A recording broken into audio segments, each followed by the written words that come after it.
We just had dinner at Ford River Pub and Grill, and now we're in Escanaba. We need to get gas. It's very expensive up here. Ah, frickin' A. So anyways, this is where I ended day one of my bike packing trip. 160 miles. And these lights, they just hang and they just dangle.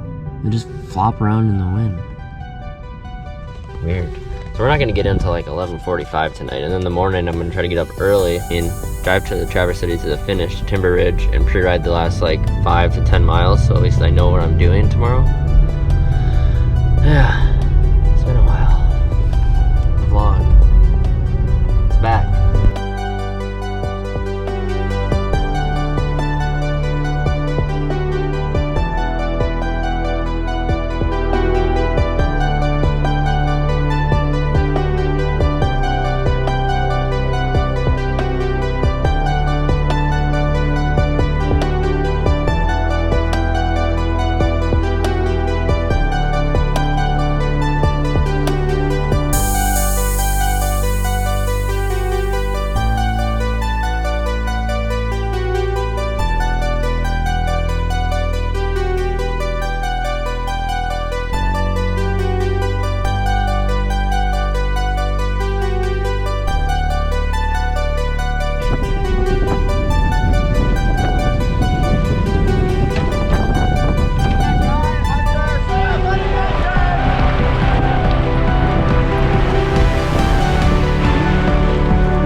Here we go.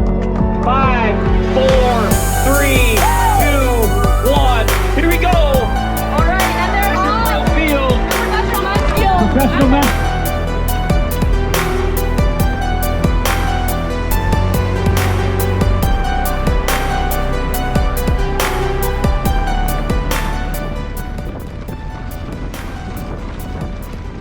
The start was a little chaotic. I started pretty far towards the back, the last few rows.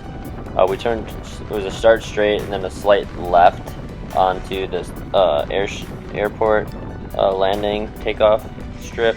And there was these wood stakes, but in the pre-ride I knew that there was no actual like tape or anything there, so I just went on the left, passed about 75 people before we did the 180 back onto the airstrip on the other side. So I slotted into the top 10 or 15 here. You can see slotted in right behind Kaiser, Vermeulen, Wakely. So I had a pretty good start spot despite starting way in the back, but I really had to put a lot of effort in to move up. Here we are slotting off that airstrip into a little chicane before hitting the 2-track like dirt road.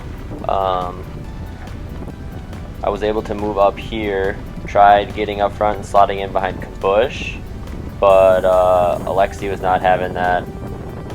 And so on the front there we had 2 drop bar bikes with Troy Wells on the left and then Kabush on the right.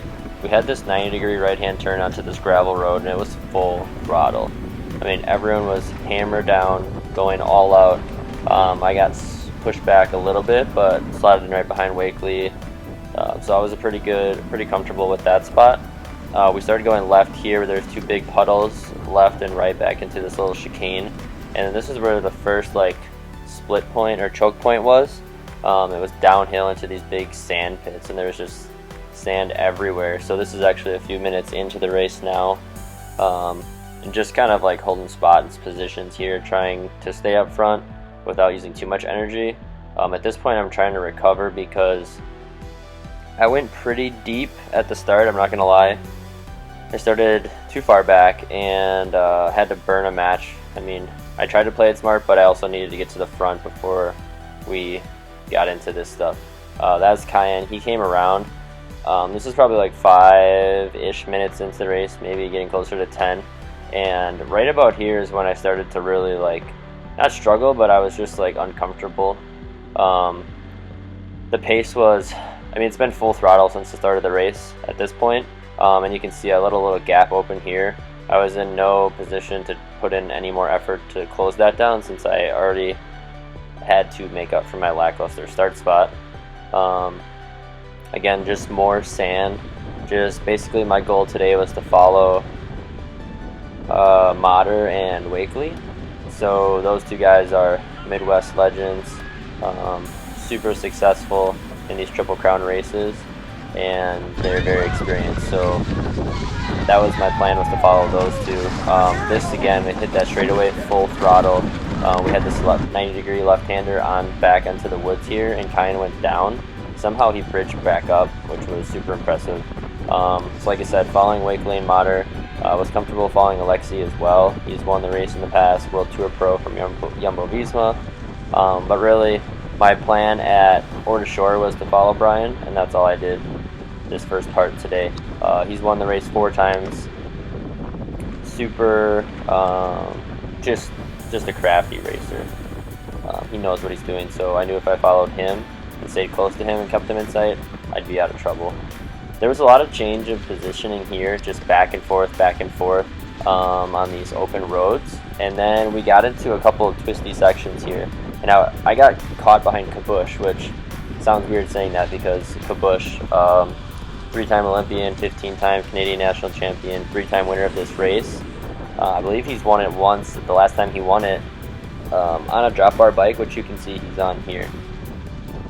So at this point, just trying to stay close to Kabush because I don't want any gaps to open. The drop bar bikes were maybe faster on the pavement, but definitely slower in the woods on this single track stuff. And so Mater was right in front of him, and I didn't want a gap to open. So you can see here I just jumped in front of Kabush, which worked out well because these trails are 2 tracks, but people were cutting left and right. So if you played it smart, if you were on the left-hand side and there was a left turn coming up, people would swing over to the left, and you would just slot in right behind them without having to make moves. At this point, here I am. You can sit in the draft, but if you're 5, 6, 7 people back, it's no good. So I went on the left and then just sat there.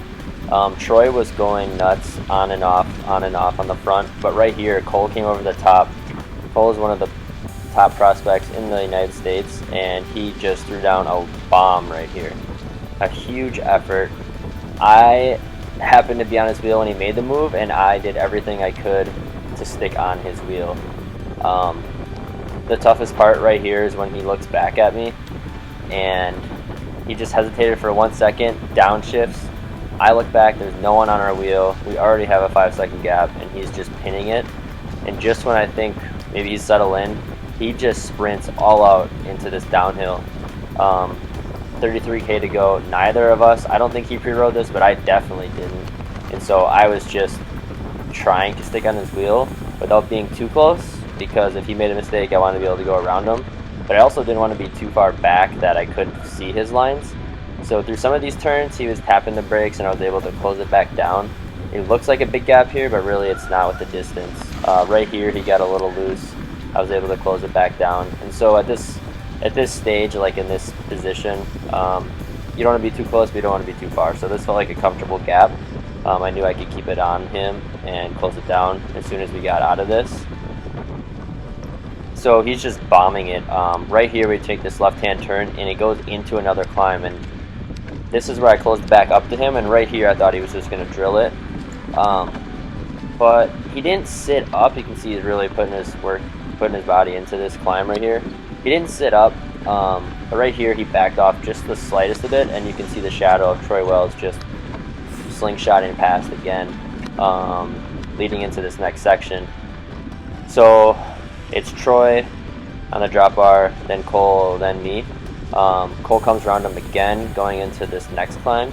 Again, this is all blind. I haven't ridden any of this, and this is my first Iceman. So I'm just following, try not to use too many matches, and just play it smart. So it's better to be up front. This is the moment I panicked a little bit. Troy, again on a drop bar bike, not nearly as fast through the woods. Luckily that section was short, so he was able to come out, close it down, and then he actually came around. You can see him up there in the front. Came around Cole and was pinning it up this climb. The group was really split at this point. Not massively, but enough that like there was gaps in between every rider. And I didn't want to go too deep to bridge to Troy, so I just let him dangle, and then we made this left-hand turn back into this next sand pit. Everyone came back together, so it was all good. This is Jordan Wakely, the Grayling Giant. Big boy, super strong, super, just a boss. Just a great rider. Not afraid to throw down. Here we have Mater just following around. At this point, I think I'm like 8th to 10th wheel. Everyone was on the right hand side, but Kabush here went left, so I followed Kabush to try to move up a few spots, and at this point we're just shuffling back and forth. This section here, I'm not sure what happened, but as soon as we hit this section, people were pinning it. I wasn't even sure if the GoPro was on or not, but for the last 90 seconds I just cut out. There was a gap of 5 to 10 seconds. Mater was on my wheel chirping at me to close it down, and I was just keeping it steady. Luckily someone at the front sat up. I took that moment to go on the left hand side and move back up from 10th wheel back up to the top 3, just to stay out of trouble and keep a good position. Alexi taking some food and some bottles, Cole doing the same thing. When you see someone do it, usually most people will repeat that and do the same thing when there's a lull. No one was attacking at this point, so everyone was just getting in some snacks. You can see there, still quite a bit of distance to go, 27K, and this was Troy's tactic today, just going back and forth. Wakely gave it a little go. You can see him look over his shoulder here, but no one really seemed to go too deep. That's Kerry Werner there in the teal, currently ranked 13 in the world in cyclocross, much higher than my 244th world ranking. One of the many road crossings, people were out in full force, super awesome. This was full throttle here. I mean, I had a 34 ring, and I was maxed out right there. People were going nuts. It was on and off here, but the tempo again all day was super high. There was a few lulls, but then we would just hit a section and be full gas. Right here we made this right hand turn, and there's actually a road on the right hand side, and you see that truck right there.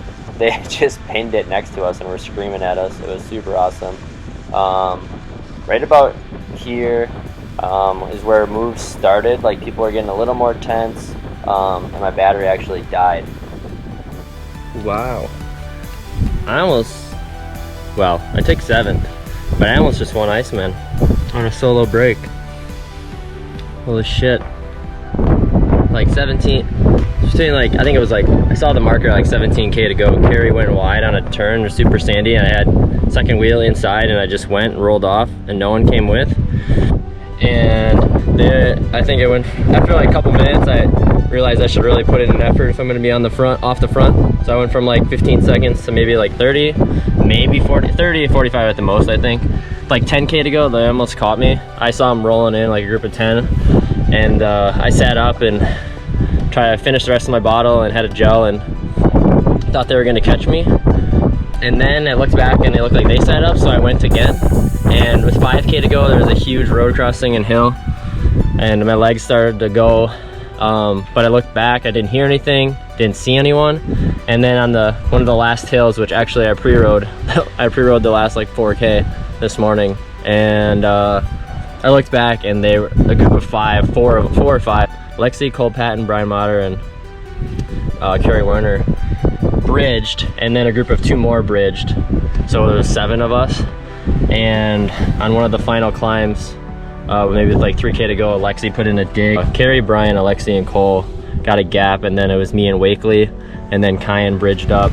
At that point, I was like so dead. I had emptied for the last 30 to 45 minutes. 30 minutes, I was just emptying everything I had. So rolled across the line for 7th today. So not the best result. Maybe could have had 5th, but once I got caught at the end, I was dead. So happy with it. Time to go get a beer, change, get a beer, and get home. What a ride. That was epic. So fun. I'll be back.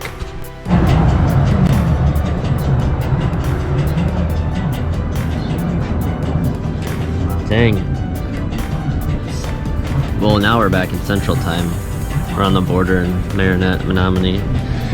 So it's 10 o'clock Central Time. Still got an hour and a half to go.